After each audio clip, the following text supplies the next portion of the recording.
ऐसे तो कोई विशेष अच्छा तो सर। मुझे फिक्स तो पता नहीं है। जी, जिस समय चांदी के गोले दागे गए थे उस समय ठाकुर कौन था उस किले का? ठाकुर शिव सिंह था सर। जी सर जी। आपके ठाकुर शिव चूरू सिंह। जिले के ही एक प्रख्यात साहित्यकार हुए थे, सेठिया जी। उनकी लिखी दो चार रचनाएं बता पाओगे आप? हाँ, उनकी लीलटास है, अग्निवीणा है, मिंजर है, पीथल और पाथल है मुख्य रचनाएं। सर ये पीतल और पाथल जो है वो किससे संबंधित है? ये बीकानेर के जो थे राजकुमार पृथ्वीराज राठौड़ और महाराणा प्रताप से संबंधित है ये पीथल और पाथल। जी सर जी। सर अभी हाल ही में अंडर 90 वर्ल्ड कप हुआ था, उसमें भारत ने किस टीम को हरा करके ये ताज अपने नाम किया था? भारत ने इंग्लैंड टीम को हराया था सर। जी सर बिल्कुल। और अभी एक अपने राजस्थान से ही है, जोधपुर के रवि बिश्नोई। उनका सिलेक्शन इंडिया टीम में हुआ था। तो वो किस रूप में अपनी सेवाएं देश के लिए देंगे, यानी कि बैट्समैन? दिने रवि बिश्नोई लेग स्पिनर है सर, बॉलर है वो लेग स्पिनर।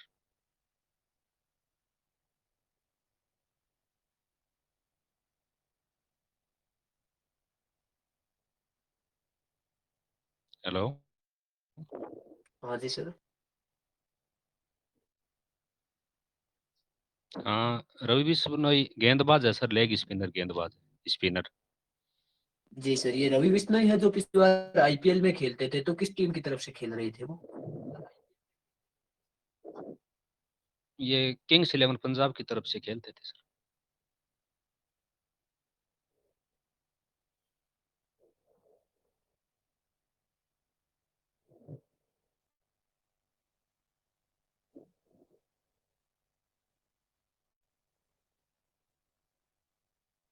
हेलो। हाँ हेलो, बोलिए सर बोलिए। मैंने मेरी आवाज़ सुनाई नहीं दी क्या? जी सर, ये नेटवर्क किंग्स इलेवन प्रॉब्लम है पंजाब की इसलिए। तरफ से खेलते थे आईपीएल में। जी सर जी। मेरे क्वेश्चन यही समाप्त होते हैं सर। आगे बोर्ड मेंबर है वो, सब्जेक्ट एक्सपर्ट, वो अपना इंटरव्यू ले।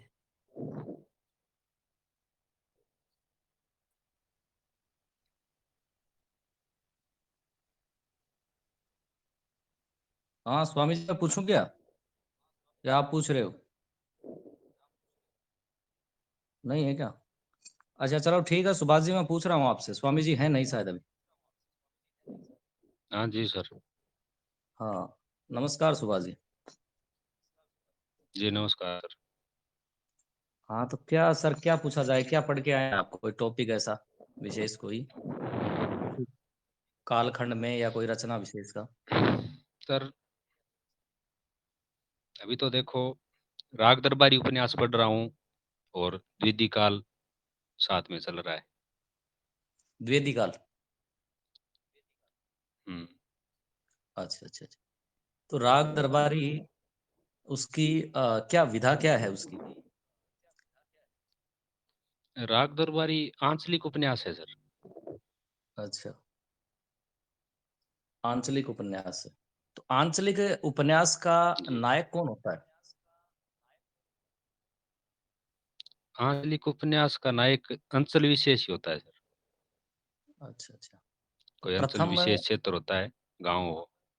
हाँ सर। अच्छा, प्रथम आंचलिक उपन्यास किसे माना जाता है? इसमें सर थोड़ा सा विवाद है।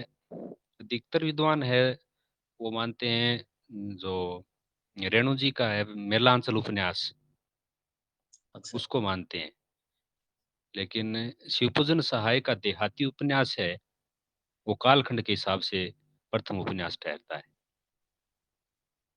कुछ वो एनसीईआरटी की बुक में है, उस वजह से भी उसको माना जाता है। ये एनसीईआरटी की बुक में दे रखा है हाँ। उसे। बाकी ऐसा कोई विशेष उसका प्रभाव दृष्टिगोचर नहीं होता है। तो ये मेलांचल हाँ कब कुछ लिखा गया कुछ था? ये सर 1954 में लिखा गया था। 54। तो उसकी अवधारणा क्या है? मतलब उसकी विषय वस्तु मैलांचल की कुछ ध्यान है? मिलांचल की नहीं सर, इसके बारे में ज्यादा पढ़ा नहीं है विस्तृत। अच्छा, तो अभी आप राग दरबारी को पढ़ रहे हैं, तो ये राजनीति परक है। आप अभी आपने बताया आंचलिक उपन्यास है। तो आंचलिक उपन्यास की उसकी क्या कोई जी। विषय वस्तु है जो अध्येता हाँ को ये प्रभावित सर करती हो? उत्तर प्रदेश का एक गांव है शिवपालगंज। हुँ, उस शिवपालगंज के आसपास ही घूमता है उपन्यास। तो अच्छा, अच्छा। उसमें गांव के रहन सहन है, वहाँ के रीति रिवाज है, लोगों का स्वभाव है। बाकी इसका जो मुख्य दृष्टिकोण है, जो जिस पर व्यंग्य करना चाहता है, वो भ्रष्टाचार और राजनीति है गांव की। बिल्कुल, बिल्कुल। चलो सर, आप दूसरा जो विषय है वो द्विवेदी काल बता रहे हैं। तो द्विवेदी काल की सर समय सीमा क्या है? उसको किस सीमा में अपन आबद्ध द्विवेदी करेंगे? काल, द्विवेदी काल को? द्विवेदी काल को सर हम सन 1900 से लेकर और 1920 तक मानेंगे। तो ये 1920 तक ही क्यों माने? 18 तक क्यों नहीं माने इसे? कोई खास आपको लगता हो आपकी कुछ मौलिक विचारों से कि भाई इसको 1920 तक इसको ले जाया जाता है, तो इसके पीछे वजह क्या है, कारण क्या है इसके? वजह यह है सर कि महावीर प्रसाद द्विवेदी जी ने सरस्वती पत्रिका का संपादन किया था 1920 तक। तब तक उनके विचार प्रभावी रहे थे और ये धारा बहती रही थी 20 तक, इसलिए मानते 1920। तो महावीर प्रसाद द्विवेदी और सरस्वती पत्रिका, इसको हिंदी साहित्य को क्या उसका अवदान क्या है? सरस्वती पत्रिका का पत्रिकाओं के क्षेत्र में देखें तो सर सबसे बड़ा योगदान है, एक तो द्विवेदी जी ने जो भाषा का संस्कार किया, वो सरस्वती हम्म, पत्रिका के माध्यम से ही किया। यानी व्याकरण सम्मत भाषा करने का जो श्रेय है वो द्विवेदी जी को है, और उनका प्रमुख माध्यम था वो सरस्वती पत्रिका ही थी। और दूसरा इसका महत्व ये है कि गद्य में जो खड़ी बोली लाए थे, हम्म, उनमें भी इनका, सरस्वती पत्रिका द्विवेदी जी का, दोनों का महत्वपूर्ण योगदान है। गद्य और में नहीं, कविता पद्य को, पद्य में, पद्य में भी। हाँ सॉरी सर, हम्म, सॉरी सर, क्षमा कीजिए, नाम आ गया पद्य। हाँ, कोई बात नहीं, कोई बात हम्म, चलो चलो। तो महावीर प्रसाद द्विवेदी की कोई रचना कोई या इस कालखंड का महाकाव्य खड़ी बोली का, वो हम किसे मानेंगे? खड़ी बोली का प्रथम जो महाकाव्य महाकाव्य तो है, किसे किसे मानेंगे खड़ी प्रथम बोली को हम? महाकाव्य तो मानेंगे सर, प्रिय प्रवास अयोध्या सिंह उपाध्याय का है, प्रिय प्रवास, उसको मानेंगे सर। प्रिय प्रवास के जो नायक और नायिका हैं, तो आपको पहले वाले जो नायक नायिका हैं राधा और कृष्ण हैं, उससे अलग क्यों दिखते हैं? हरिओद ने ऐसा क्या उनका विशेष जो है कारण दिखाया है उसमें, जो हमें वो नायक नायिका अलग दिखते हैं उसमें कुछ? सर देखो पढ़ी इसके हुई बारे है? में ज्यादा तो नहीं पढ़ा है, लेकिन जो रियोद जी ने जो राधा का स्वरूप दिया है, वो पुरानी रसिक राधा नहीं है, अच्छा, बल्कि लोगों के बीच रहने वाली, लोक कल्याण करने वाली राधा है। अच्छा, अच्छा। चलो, बहुत अच्छी बात। चलो, ठीक ठीक है सर। स्वामी जी। धन्यवाद रवि जी। हाँ, ठीक ठीक है जी, सर।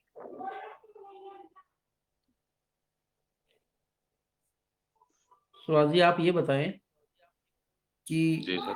हिंदी साहित्य के अंदर नागरी प्रचारनी जो पत्रिका थी, पत्रिका जी 1896 और नागरी प्रचारनी जो सभा है, उस उनका क्या जी। योगदान रहा है? नागरी प्रचारणी पत्रिका और नागरी जो प्रचारण सभा है, दोनों हिंदी साहित्य में सर खोज ग्रंथों की दृष्टि से ये मील का पत्थर साबित हुई एक तरीके से। और इसी संस्थान से निकलकर बड़े बड़े विद्वान रामचंद्र शुक्ल जी हैं, श्याम सुंदर दास जी है, चिंतामणि घोष हैं, ये इसी संस्थान में रहे हुए और यहीं से उन्हें लेखन की सामग्री भी मिली। और इसके अलावा उन्होंने हिंदी साहित्य का जो वृहद इतिहास है प्रमाणिक, उसका भी संपादन करवाया। हिंदी का एक शब्दकोश भी तैयार करवाया। तो आधुनिक हिंदी साहित्य के विकास में नागरी प्रचारणी भाषा का काफी योगदान है। जी जी। वर्तमान अपने समय को देखें तो सरस्वती पत्रिका का प्रकाशन पुनः शुरू हो गया है, तो वर्तमान में इसके संपादक कौन है?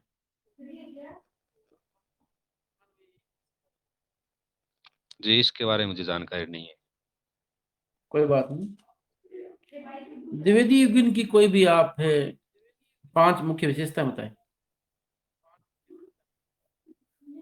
द्विवेदी युग 1900 से 1920। द्विवेदी युग में हाँ हाँ जी सर, इसमें एक तो उपदेशात्मकता की प्रधानता थी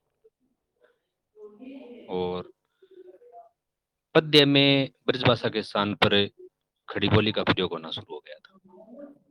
और कविता ने अपना पुराना रसिकता का कलेवर छोड़कर जनमानस का रूप धारण कर लिया था।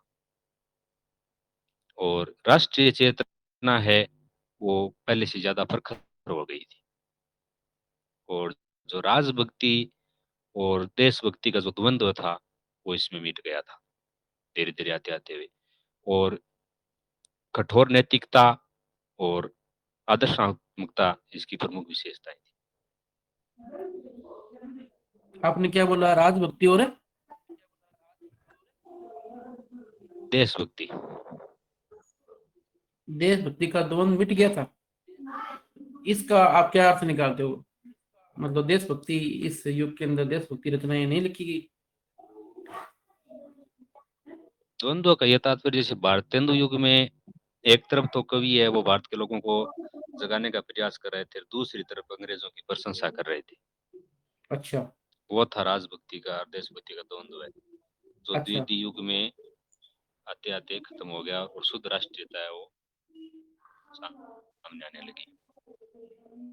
मतलब राष्ट्रीयता की भावना इस युग की मुख्य विशेषता अपने मान सकते हैं ना, ये बात है ना?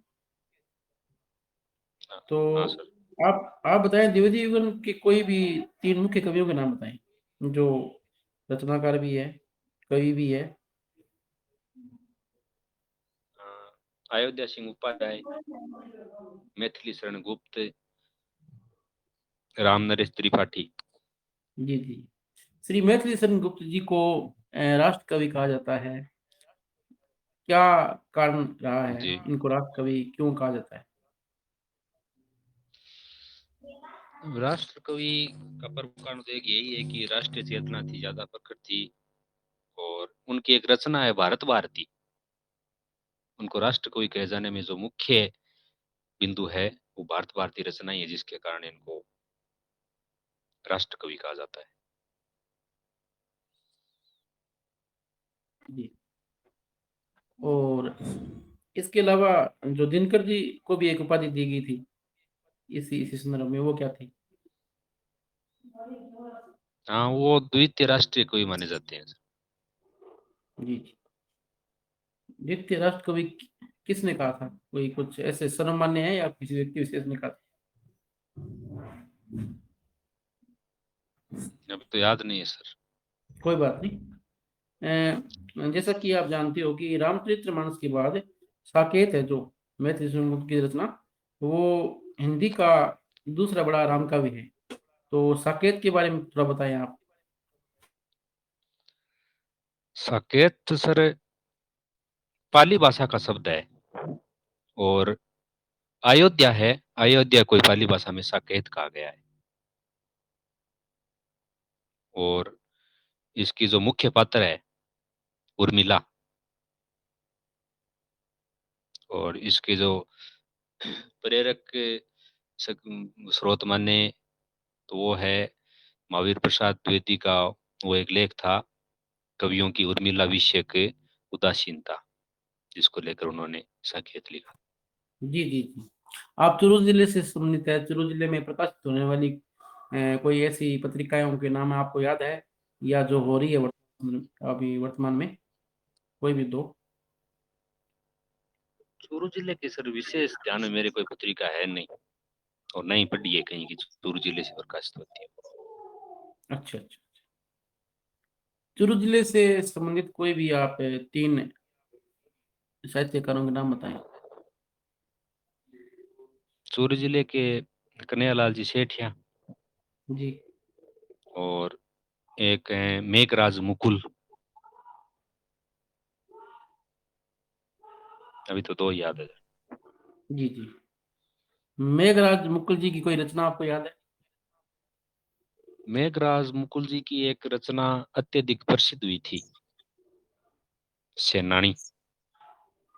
सेनानी। अच्छा, हम्म, ठीक है सुभाष जी, आपका इंटरव्यू समाप्त हुआ। जी सर, धन्यवाद।